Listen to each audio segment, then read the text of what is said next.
And I think for military families, that's a great lesson, is that if we can all stay together as a community, it could help us get through the bumps along the way.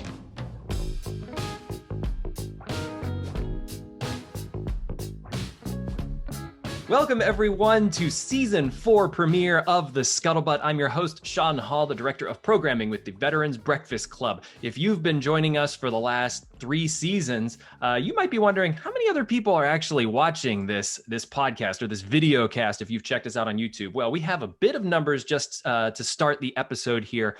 Total listens of The Scuttlebutt so far, Ryan, could you believe this? Over 4,600 listens to this podcast. Pretty exciting stuff.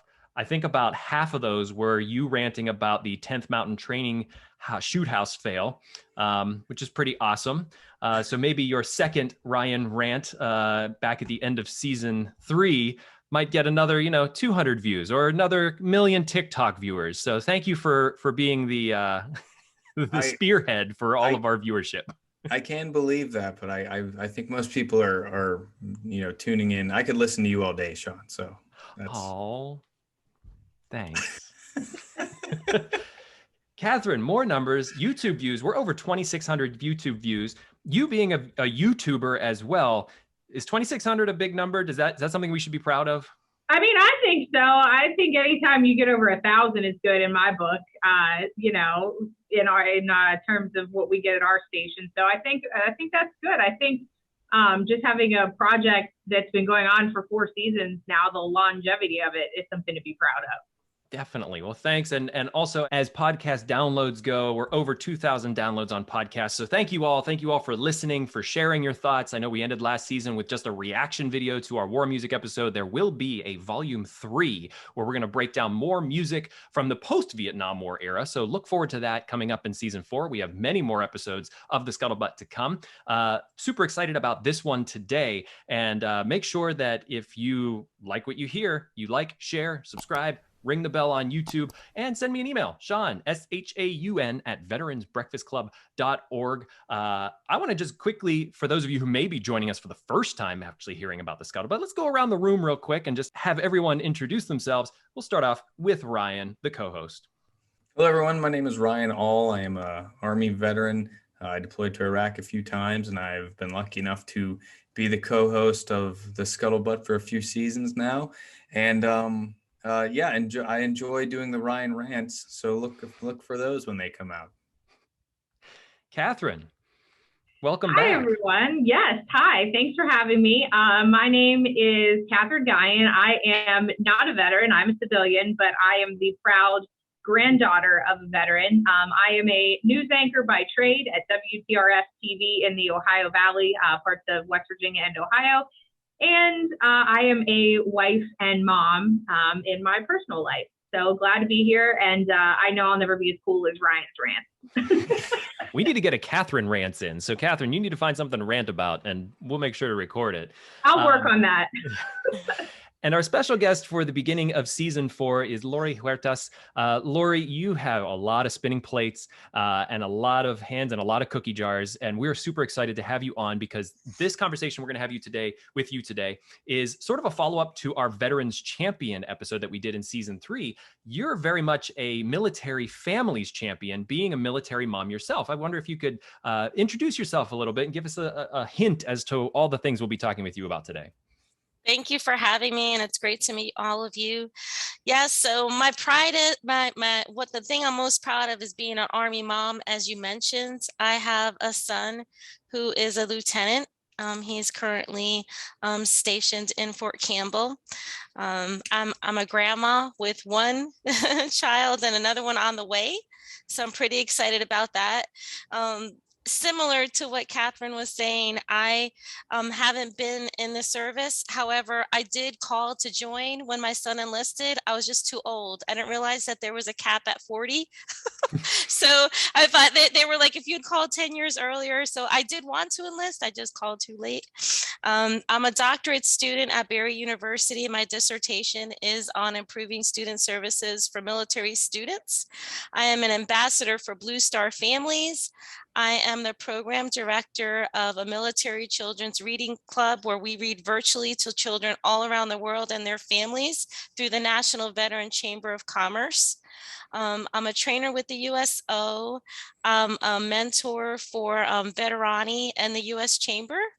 And I'm just grateful to serve our families, because we always say thank you for your service to those who serve, but their spouses and children are also serving in a different way. And so I'm just grateful to be able to help. And Right you're an on. author. I'm sorry, go ahead, Ryan. Yeah. No, I was just gonna say right on, Lori. Yeah. I mean, that is awesome. Thank you for everything that you do for, you know, our veterans and their families. Just want to put that out there. Yeah, that is an impressive resume. I will say that. And an author. And I don't know where you find time to sleep, Lori. Like that's a lot of things. And it was, you know, I think the first thing, and you're talking to a room full of, I think, family-oriented people here. But, you know, your son decided to enlist. The conversations you and I have had, you seem like a very family-oriented, just passionate about family type person. And I kind of want to know where that started. Did that start in your, you know, with your parents? Like, where did that come from? Mm-hmm. So my grandfather also served in the Vietnam War, but when my son decided to enlist, it wasn't really from our family. It kind of came out of nowhere. He played college football. He was going to school to get his bachelor's in accounting. I just assumed that he was going to graduate with his bachelor's and get a job as an accountant, become a CPA. And one day he sat me down and he was like, "Mom, we need to talk. I've made a decision. I'm joining the military." I was like, "What?" And he was like, "It's okay. I've already thought about the pros and cons." He was dating at the time his high school sweetheart, which is his wife now. And he felt like it was the best decision for him and his family.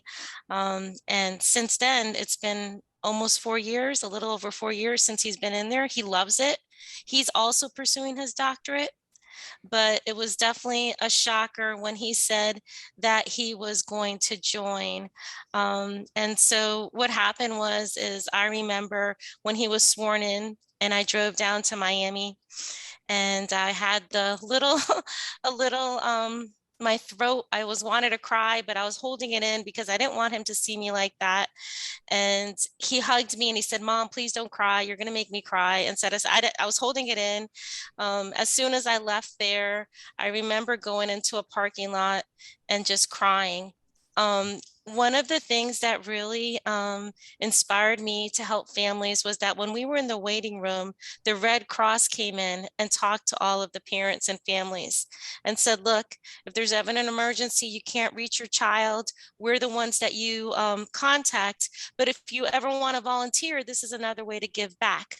And so I said, okay, that'll be good for me to give all that energy giving back with the Red Cross. And then it just took off from there, from the USO. In my Orlando at the airport, they needed some help. So I started volunteering at the airport when military families were transitioning, and just kept going on from there.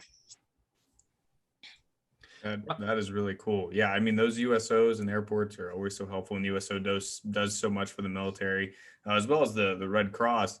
What Lori said was accurate. I mean, every time we go on a training mission or anytime we go out, you know, you have to make sure that your Red Cross contact information is up to date so that they can contact your family in case they need to.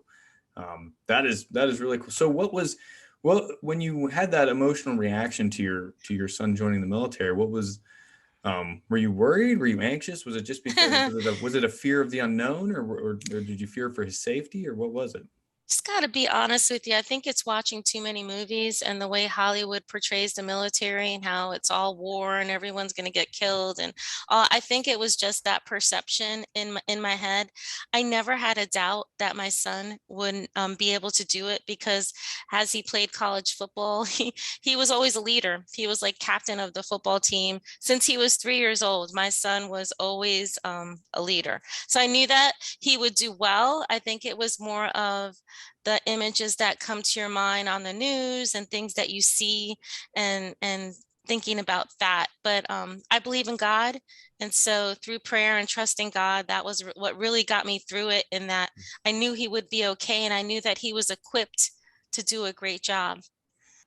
So this created sort of a seismic shift in your life. You weren't very much involved in a lot of the things with military or military families before your son decided to do this. And it seemed like once you made this shift, you couldn't have enough of it. You just kept growing this. So lead us through a bit of those first couple months as you started to work with Red Cross. Like, how did that continue to grow? So in working with the Red Cross, I really got attached to the families, other moms like myself. I felt like I could empathize. And then the more moms I met with, the more my story helped them, vice versa. Their stories helped me, inspire me, like you say, to continue going. As I was volunteering in the airport with the USO, seeing the soldiers, every time I saw one, it reminded me of my son. And every time I heard the Pledge of Allegiance, it reminded me of his son. When I look at the flag in your background, I think of my son. And so in thinking of how can I honor my son, I felt like one of the ways to honor my son is by giving back. And I want to share this really quick, is that at the time I was reading a lot of books, and I was reading a story about Mother Teresa. And Mother Teresa, somebody had brought her a gentleman that was a widow. His wife and his daughter were killed in a car accident. And they brought the gentleman to Mother Teresa so she could pray with him, because obviously he was sad. And after she prayed with him, she said, "What are you going to do with all that love?" And he said, "What do you mean?" And she was like, "What are you going to do with all the love you used to give your wife and your daughter?" And he was like, "I don't know." And she said, "You need to give it to others." And that, for me, was the tipping point of, I need to take all this love that I have for my son that I can't give to him. When my grandson was born, it was during COVID. I didn't get to meet my grandson until he was a couple of months old, which is how I started the reading club that we'll talk about. But that was because of my grandson. And so I just took that thought of, every time I get sad, and maybe it's because my master's is in counseling psychology, I therapize myself, but I was like, instead of getting depressed, I need to switch that and help other people and focus that way. Lori, did you find, you talked a lot about, seeing these families and it reminded you of your son. Did you find, I've never been through that of having a child go to the military. My son's only a year and a half, but did you find that was comforting to have other people going through the same thing around you? Because I know sometimes in life we always talk about nobody can truly understand what you're going through, maybe except for, another mom or another dad that's going through the same thing of their child is, gone at training or away stationed somewhere. Was that comforting for you to not only do the work, but to be around other people going through the same thing? That's a very, very wise observation. And yes, 100%. Being around them made me feel like that. And in thinking of your son, who's a year and a half, when there's a picture I saw of a year and a half little boy with the Army fatigue on, and they were like, "This is what every Army mom sees when she sees her son."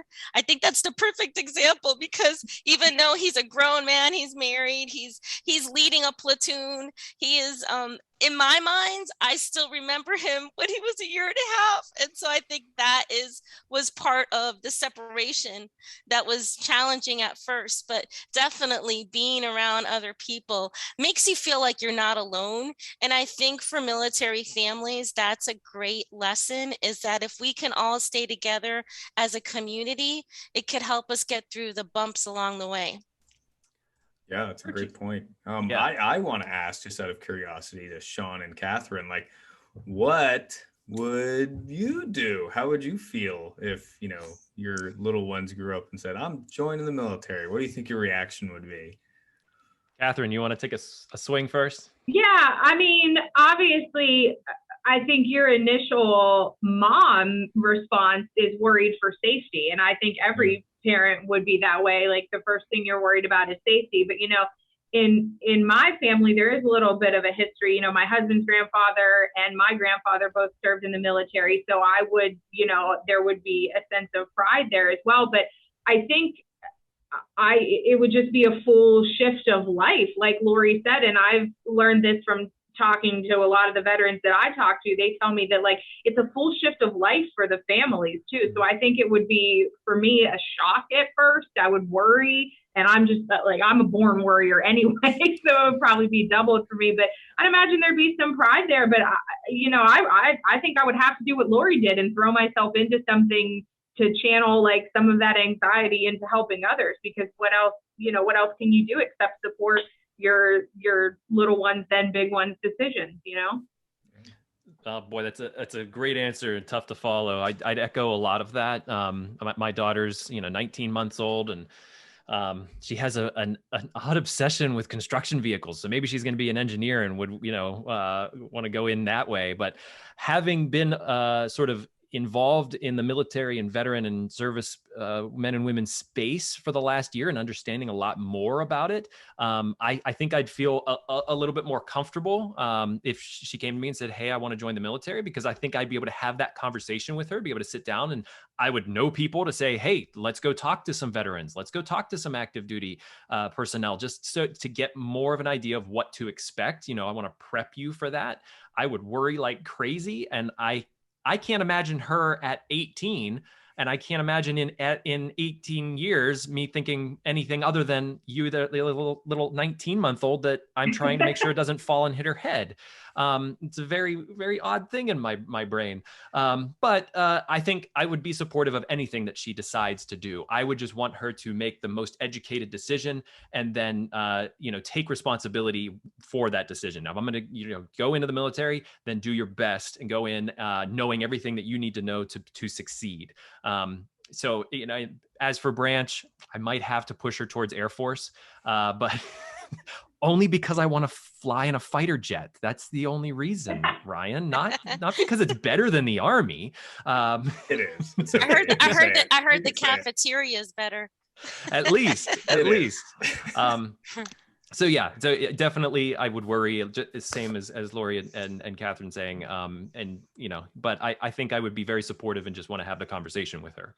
Yeah. So going back, Lori, to a bit of what you were talking about, sort of being a counselor, you're working with military families. I'd heard you talk about the 5 love languages for military families. Yes. Can you sort of lay those out for us? Yeah. And when we talked that one time, I didn't have the book. I have the book right now, so I could show it to you. I don't know if you could see it right there. The 5 love languages for military families. It is by Gary Chapman, and the 5 love languages is a book that was written a while back, just general. And then they made a version for couples, and then they made a version for teens, and they have a version for in the workplace. Now they have the version for military families. And it's really great because I've done this training with USO military spouses virtually, because I started doing the training and then COVID happened. So we did the trainings virtual, but I'd love to do them in person one day. And it talks about how do you cope when your family has to go either through deployment or there's different transitions. So the 5 love languages are quality time, physical touch, acts of service, gifts, and words of affirmation. And so in thinking of the military and thinking of our military families, if your love language is physical touch, which it's mine, it's very challenging if my military spouse was in Hawaii and I can't hug him, I can't touch him. So how do I show him physical touch? And so the book talks about things that you could do, silly things like tracing your hands or sending letters, because just even receiving the letters is a way to touch. Doing Zoom calls like this where you can actually see each other. There is a correlation as far as, even though it doesn't seem like it's physical touch, there is a connection that evokes that part of the brain so that you feel like you're connecting with your partner.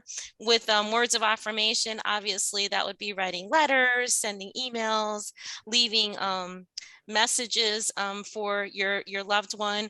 I saw for acts of service, one of the examples was before the military spouse was going to Afghanistan, he made sure to change the oil in his wife's car. He made sure to pay certain bills, just show her, even though he was going to be gone, he took care of things before he left. So just keeping your family in mind and understanding that everybody has a different way of receiving love and respecting that. Ryan, how, do you connect with that, the 5 love languages? How do you, as a veteran, how did you show love to your family, when you would have to be deployed or when you have to leave for a couple weeks or months? I think technology has obviously made that a lot easier. Prior, or in the early 2000s, it was letters, it was handwritten letters or care packages, things like that, which, just showed, kind of what you were, that you were still on the top of your mind of your family back home. And then also just like sending them things back. Email was a way to do that if the internet was working, right? Like nowadays, it is a lot easier, that you can FaceTime over the phone, or, like Lori was saying, that, now being married and being a father, when I do have to leave for a few weeks, it is, there's that family unit that you have to support, and you have to taking care of some of those things ahead of time, to try to plan ahead for what your family is going to need without you being there. I think is always like greatly appreciated. And also, getting the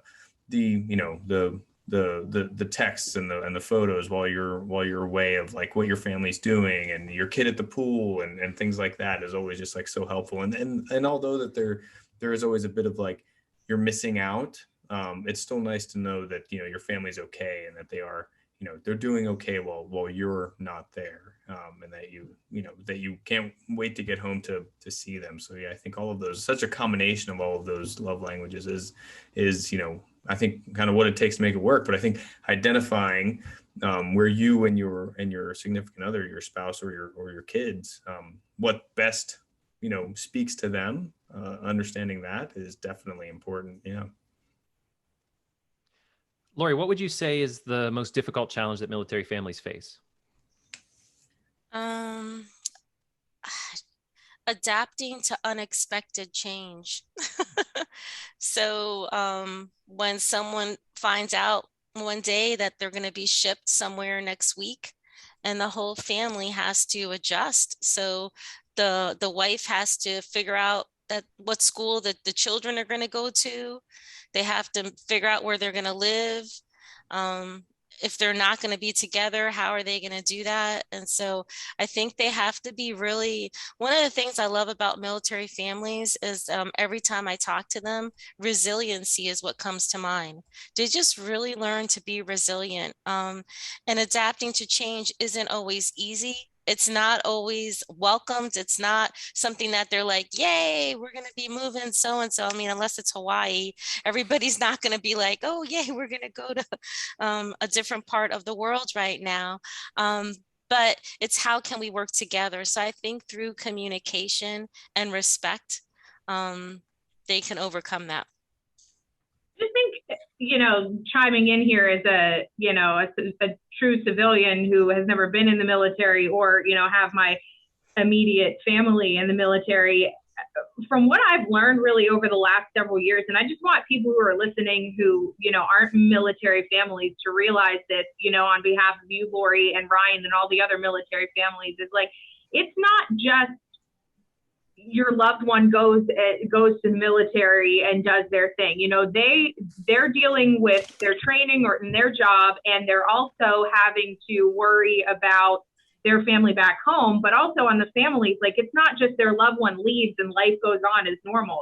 They're like missing a part of them that's in some other place, and they make so many sacrifices and they change things around. And that's why, like, somebody said, one of you guys said at the top of this episode, like, you thank military families for their service. And it's true. And I've found, myself doing that a little bit more in, when I meet families that have a military connection, is thanking the family too, because it's not like, it's not an easy thing. And then I'd imagine too, like, Lori, when you do get those moments where you got to talk to your son or everything, and you said about the lump in your throat, like, I'm sure you were, trying to put on a brave face, and you don't want to show your family member in the military that you're upset. So there's an emotional toll too. And I just think that we don't thank military families enough too for all they do, because service is, sometimes it's a family decision, and it just uproots a lot of people. And I just think we need to be more grateful for that aspect of it too. That's just my, 2 cents listening to you guys. Thank you for saying that. I do want to also point out, you reminded me of something. I did a training on the 5 love languages for teachers a couple years ago before the school year started. And there was a teacher that had a military student in our class. And she was talking about how for Father's Day, they were doing the little things that the kids make, little crafts for their dad. Well, his dad was deployed. He wasn't going to see his dad. So that day he was totally acting up. And she didn't even know his dad was in the military. So she sent him to the office. They were talking about suspending him until a social worker, guidance counselor got involved and figured out what the root of the cause was. And so I think that, as you say, Kathryn, for the listeners out there, I think we need to educate teachers, the community, to the fact that sometimes the military children have challenges that a regular child doesn't have, in that how can you maybe for Father's Day for that child, let them have a picture of their dad in the craft because the dad can't physically be there or something. How can you accommodate in the same way when we make accommodations for disabilities and things like that? I think one of the difficulties that I hadn't thought of up until now really is just, we think about deployments, them leaving unexpectedly coming up on a move. But what about after the deployment when they come back, and how difficult is that to reconnect with your family? Ryan, are you able to answer that to start? Yeah, I think a lot of it takes time, especially when kids are involved. So I haven't been deployed since I've had a kid for a long time, but I did have to go to an extended training where I was gone for a month. And then, in the mind of a 3-year-old, that's a long time. And so you really do have to be patient. I mean, you can't impose your expectations as the returning parent on your kid. You have to kind of let them work through it and just be there to really just support them and let them come around as things happen, because there are family dynamics that are going to be changed. There's relationships that kind of in a way need to be rebuilt. But for me personally, coming back from a deployment to a war zone and then connecting with family was a very similar process. You do have, I think the biggest barrier to overcome is misaligned expectations of what that's going to be like. The honeymoon period, which a lot of people talk about, it's in a lot of literature, right? Like you come home and everything's fine because they're just happy you're home. But then the realities settle in of this is what's been going on while you're gone. And that's not what you may have expected that to be happening. Who does what in the household, or what other people have been going on to, and the realization that, life has gone on while you're gone, and dealing with those sorts of things. So it does take time. And in some issues like counseling, or relationship counseling or individual counseling to process all of that, which is, totally normal and okay. And I think it's, people have to realize that that's not a sign of weakness. That can typically be a sign of strength, that you can, come to a place to speak about your feelings, to get some help processing. And that's, I think, removing that stigma is good, and that you're just having a normal reaction to abnormal circumstances. So I think that is all part and parcel. Some people don't need that, and that's great. And some people do, and they should feel comfortable reaching out for that sort of help from multiple different organizations, some of which Lori has mentioned, and that can provide help to do that. Lori, what's been your experience with your son returning? How do you reconnect with him? Thank God my son has only been in the U.S. So he is basically in Fort Bragg, and then they moved him to Fort Campbell. And so I haven't had to have that experience with him being deployed yet. I'm sure it will happen eventually. But I can say, as far as reconnecting, recently my mom passed away over Mother's Day, and both of my parents are diagnosed with terminal cancer. And I say that to point out the fact that in talking about us being a community and helping each other, it's in every area, because even military families that have terminal illness from family members, that's an additional challenge. to everything that they go through. And so when she passed away, and I hadn't seen my son in a while, and he came with his wife and the baby, that connection was beautiful, but I could see the military in him. I'm like, oh my God, the way he speaks, the way he walks, the way he responds, he's still in my heart. He's still the little boy, like Kathryn's little boy. He's still like that to me. However, he's such a man and he's such a leader, and he was so take charge of everything. He's like, I got this, Mom. Don't worry. I'm doing this. No, we're going to do this, this, and this. As it was almost like he was running our day, like if we were in the military. And I just developed so much respect. I've always respected him, but my level of respect and pride, as Kathryn was saying, just increased 200%. Oh, that's great. That's great to hear. I want to get to all of the things that you have going on as well. I think, obviously being a military family champion and an advocate for military families is one portion of this. The other portion is, working with students at Barry U. And Ryan, you have a bit of background in this at the University of Pitt. So Lori, can you talk us through a bit of what you do with Barry U? Sure. So currently I am a school certifying official.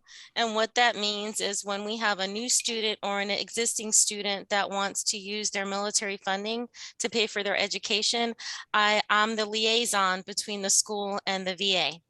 And so I guide them through the steps that they need to do. And we look at their options. If their benefits have ended, are there scholarships? Are there other things that they can consider? If they're a military spouse, there's a military scholarship called My CAA that military spouses can apply for. A lot of people are not aware that they can transfer their benefits. So benefits can be transferred to spouses and children. And so it's more of educating them on how they can best utilize the benefits that they earned to pursue their higher education, and then talk to them and listen to them about their goals. I think that's really important. One thing I want to share that I was thinking about, Ryan, when everyone was talking, is that in thinking of the transition and a challenge that happens for families is that when military members a lot of time are done with their service and then they get back into civilian world. I hear people say the real world, but what is the real world? But when they get back into civilian world and they're looking for a job and they're going to the interview, I help. One of the things I do on the side through the organizations I'm a part of, as well as Barry University, is educate them to civilian lingo. Because when they submit their resume, some of them, they don't even know how to do the resume because they're so used to, in the military, it's done a certain way. And in the civilian world, HR expects it a certain way. So many times they'll go for an interview and they're the perfect candidate and they won't get the job. And they're like, I don't understand. And I'll look at the resume. I'll say, you know what? Let's pull your JST, your Joint Services transcript that shows your leadership, like what you really did in the military, and equate that leadership in the resume so that they could see that you're a leader and you have been doing. So it may, in the job description, you may not have specifically what it says the way it's worded, but if we phrase it, you really do have that leadership. You led a platoon of 50 guys. Come on now. You definitely know how to use critical analysis. You definitely know how to build a team. You know how to communicate. You have the verbal skills. And so that's a part of my job that I really like. And that's a part of when I give back to the community, that I like to educate companies and HR directors. So if there's any HR directors that are listening, that if you're ever interviewing a military family, a person who has served, that the JST is another way to gauge their experience, the Joint Services transcript. Does that all ring a bell there, Ryan? Oh yeah, yep, 100%. Yeah, we did a lot of that. I sat in a lot of offices with a lot of military students and then walked them through some of that. And to tell you, we could do a whole podcast on just like employment in the civilian sector after military service. There are so many things out there, so many issues with the way it works, so many, resources to help them, and a lot of different organizations that try to assist veterans with that, because it's a difficult transition for a lot of service members. Good note. We'll make sure to have that this season 4, coming at you. That's excellent, Lori. And also, you've been able to do a lot of work with children and not just, students and families, and, this extends to children as well. What are you doing for military children as well? Yeah. So when my first grandson was born, and it was during times of COVID, I think they should write a book instead of times of cholera. It should be times of COVID. But when that happened and I couldn't see him, I was like, oh my God, he's not gonna know me when I meet him. I'm his grandma. So I'm one of one of his grandmas. And so I decided to record myself reading books because I had done research on bonding through reading. So I would record myself reading books, and my son and my daughter-in-law would play the recordings to him. So that hopefully when he met me one day, he would at least recognize my voice. Oh, I've heard her voice before. But what happened is when I started uploading the videos to Facebook, people started sharing them. And before you know it, I got a call from the National Veteran Chamber of Commerce saying, you know what, we've been looking at doing something. Would you be interested in doing this for military families, and being the program director? And so through Blue Star Families, that I am an ambassador, I found out that I had a free membership with a company called Caribu, and they have free ebooks. And my book that you mentioned before, Shaun, that I just published, it's called Papa Scooter, A Legacy of Love. It's a children's book about my dad, who has cancer, giving advice to my grandson. And so, and he has military stuff on because he references my grandson's dad, which is my son. But that book's going to be in Caribu. She's going to put it on there. But the cool thing is that no matter where you are around the world, you could read these books with your family members. And if they can't be present, you could record it and save the recording. So like Ryan was saying, like, let's say he couldn't do a Zoom with his family. His wife could record his child reading, and then he could look at the recording later on and at least see, oh my God, I saw him reading. And then when he sees his child say, I saw you reading, I'm so proud of you. So it's just a way to connect families. Sesame Street is a big part of Caribu because they're very, very military friendly. But there's other authors as well. Do you know how Sesame Street became military friendly? Until I met you, I didn't really even know this. Oh my God. Yeah, so and I can share the link so that you could share it with listeners later on. Sesame Street is just really big on diversity. And for them, diversity just means anyone that is different. And so in thinking of different areas, someone gave them idea of helping, military families. And so they actually have resources that they mail to the families, coloring books, websites. They have a couple of episodes. They're starting to do songs, but it really stemmed from their passion for embracing cultural diversity. Wow. Ryan, did you know anything about Sesame Street and their support for military families? No, not to that extent. But I think that this reading to kids idea virtually is amazing. I know that I read to my daughter every night, and it is like, I think that builds such not only an educational appetite, but also a bond between parent and child, which I think is to be able to do that virtually and have a system set up to do that, I think is amazing.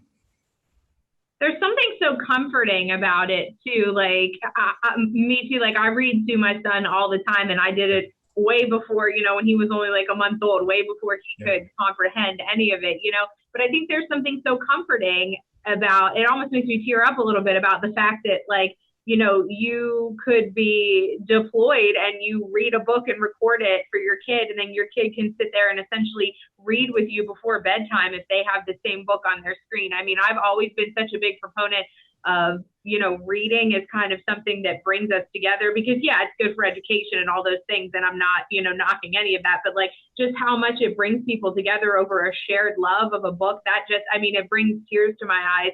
And, knowing that a kid can log on anytime and be like, oh, I'm, missing mom or dad today, I want to read a book with them. Like, I think that's amazing. I think one of my favorite things now is my daughter's old enough. She'll pick up these old books that have like the pop-up pictures, and she'll be like, this one's broken. Who did that? I'm like, you did when you were like 18 months old. Like, you destroyed this book. We're in that destructive pop-up book phase right now. So I have that to look forward to. A lot of Scotch tape. Yep, I've already Scotch taped one of her favorites back together at this point. And my mother had this thought, and she wasn't able to see my daughter for a time during COVID, and she recorded herself and just sent it to me on Google Drive. But I hadn't known about Caribu until I met you, Lori. So you're doing, is this a podcast? How are you? Tell us a bit more about how you're involved in this. So initially with the National Veteran Chamber of Commerce, we tried to set up days and times where anybody could join, but it didn't really work out for our families because of unexpected things that happen. And so basically the families can email me and do one-on-one appointments, and then I just do it with them. And then also I have a YouTube channel that a friend of mine created called Storytime with Abuela. Abuela means grandma in Spanish. I was going to ask you that, because there's that's sort of a nickname, like you go by that on your, Yes, that's my nickname.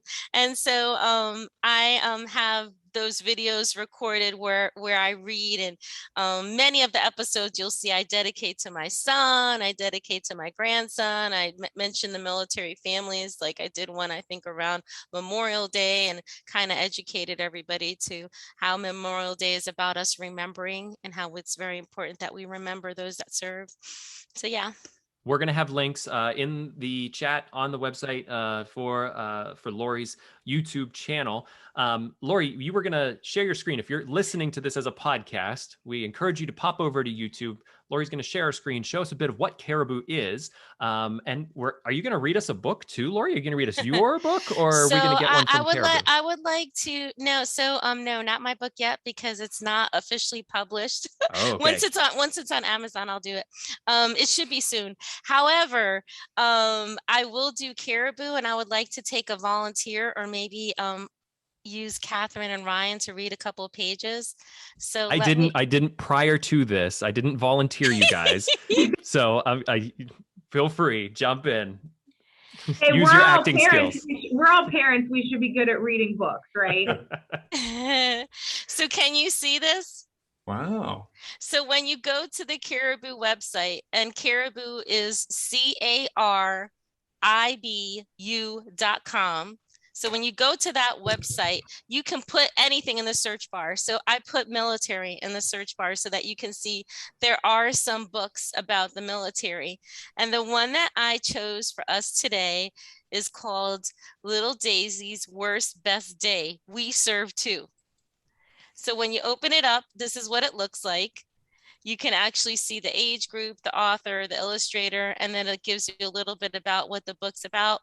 This one is about when they relocate military families, and it talks about the story, and even has a dog in it. So you could put either read together or read by myself.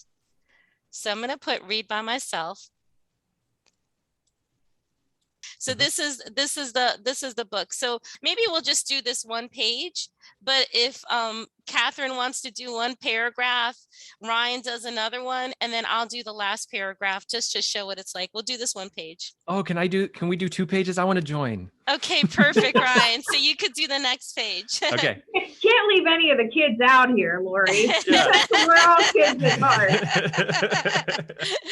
All right, so I'll take a volunteer to go first, and I'll go last on this page. Kathryn, ladies first. Sure, I'll do it. We're at Grandma and Grandpa's house today. Mommy's home packing. We're moving away. This is the worst day I've ever had. I don't want to move. It's making me sad. Daddy's new job is now far, far away, so we will be leaving, though we both want to stay. I have so many friends here, my brother does too, and we really can't stand leaving Grandpa and you. Oh, honey, come here now and sit by my side. We'll be sad together. She sniffled and cried. Then Daisy, good dog, came and nuzzled my neck. Oh, she has a story to tell you, I bet. She'll let you tell it, for I know it by heart. There was once a cute little puppy, so smart. Do you guys want to finish the book, or you want to? I know you're all excited. I do have a question. So when Sure. you do it with read together, are they? Yes. Is the other person also present and turning the page like on their Yes, that's device correct. as well? Is that how it correct. works? Yes. That's really Yes. cool. Yep. How would this have changed for you, Ryan? A couple years ago, if Caribu was around when you were deployed? I'm not sure. I think if the access to something like this, and I think that would have been really amazing just to do that together at the same time, like not only just over videos and sharing videos of each other, but going through the act of that at the same time. I think that would have been really, really cool. I got chills reading with you guys, and I know, I love this. It was making me tear up earlier, just like the sheer connectivity of it. I love it. I think there's something so comforting too about like being able to hear the voice of someone you love, like even if you're having a bad day or whatever. I just think they're so, sometimes like me, I'm having a bad day, I call my husband or my mom just because I want to hear their voice. So like for a kid to be able, especially to be able to hear, someone they love reading to them is something that they enjoy. It's such a special thing. And I guess this is like the, modern version of those books where you could just like tape record your voice. And as and as the kid turns the pages, they can play it. This is like the modern live version. Yeah. Hopefully it's recorded much better than those old ones, because it wouldn't sound like my voice coming out of it when you press play. It'd be like, bang, bang, bang, bang. It's like, that's not Dad.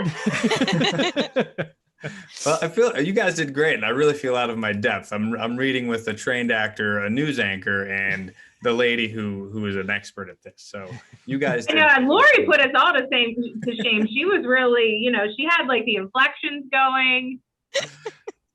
I think it's a really good conversation piece, because in that specific book, if you read it with a family that was going through that, or a family that was getting ready to go through that, then after the book, you could actually have, hey, how does that make you feel? Which character can you relate to? Do you agree? Do you disagree? So I think besides the whole reading component that all of us enjoyed, it's a good conversation piece to address unique issues that military families go through. And I'd imagine too, with a lot of stuff, with kids, you'll find, like I learned this with my son, like there's literally a book for everything. There's a book about being sad, about angry. There's books about loss. I was just in the store buying books for him this weekend, so I saw all this stuff. But I mean, there's literally a book for everything. And I mean, it's structured that way because the kids aren't going to talk to mom just when she says, oh, why do you feel that way? Maybe they'll talk to, the little dog in the book, or whoever. Sometimes they need that third party that's just like letting them know, hey, it's okay. Other people feel that way too. Mm-hmm. Lori, what does your son think about all of this advocacy that you've been doing? How does he feel about it? I know that he feels proud. And as far as the reading book part, my son is sometimes a man of little words, but he shows a lot with actions, and he is like a walking heart. He is he's just such an amazing person, not because he's my son. He's just an amazing, I couldn't have dreamt of a better son. So when he came to visit the time that I told you that I was telling all of you about after my mom passed away, I had books, and my daughter-in-law was like, hey, you want to read a book with Isaac? That's my grandson. And I was like, I do, but I'd really like it if Andres would read it. And so to see my son reading to my grandson as my daughter-in-law was holding him made all of this priceless. I was like, so it's kind of like, it's not even just what he thinks, it's the fact that it's like a legacy of love and a legacy that's going to repeat itself. And that part makes everything beautiful. We need the star shooting across the screen right now, the more you know.